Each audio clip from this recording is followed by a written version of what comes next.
Rodriguez. Coach, congrats on the victory, but I'm sure medyo hindi ka satisfied with the way the game ended. Yeah, obviously we can't be satisfied with an ending like that.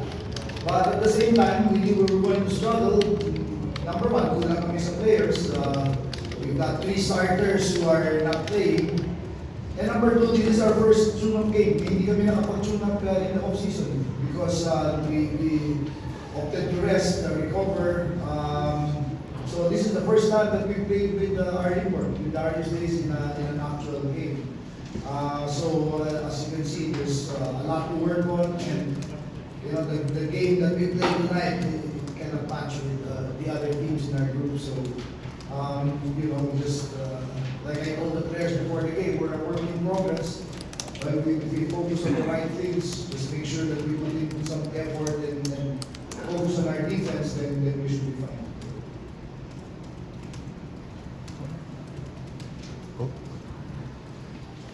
Coach, congratulations. Coach, ano yung timetable ng mga injured players nyo? Tagal pa eh. I think si Calvin and Brandon, another 3 days, another 3 games na out sila. Si Jason, lakas matagal pa siya. Kelly had to fly back to the US to attend to some personal matters. So he's indefinitely out as well. So you can imagine how difficult it is for the rest of the guys to carry it. Nakita niyo today, si Eddie is nowhere near 100%. He's battling back spasms. That's why ganyan ang laro niya. But like I said, we cannot worry about who we do not have. The only thing we can control is who we have. So we're glad we got some real good games from Shanky Davis, from Kim Orin, aside from this guy off the bench.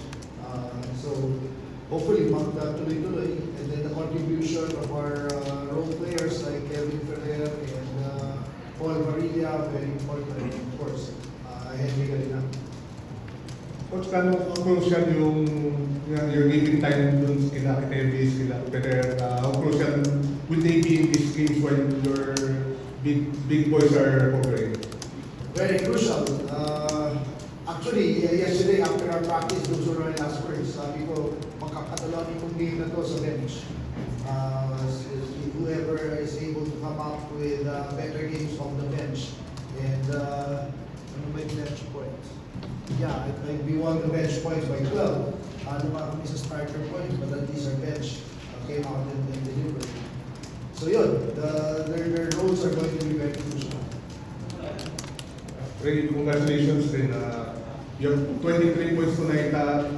Is this a sign na ito yung gusto mong output or performance for the whole duration of the third conference? To be honest, yung last conference ko was a wake-up call and eye-opener na rin para sa akin kasi I've been playing the PBA for 8 years and yun yung pinaka-worst performance conference ko so far. So sabi ko, di ba rin ganun? So I need to step up and ibalik yung usual na laro ko.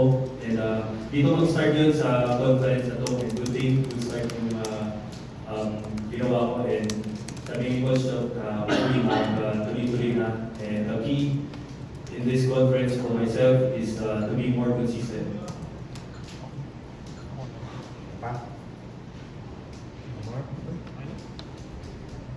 That said, we thank you Coach Reyes and Reynang Bata for your time. PNP wins the first game of today's double header.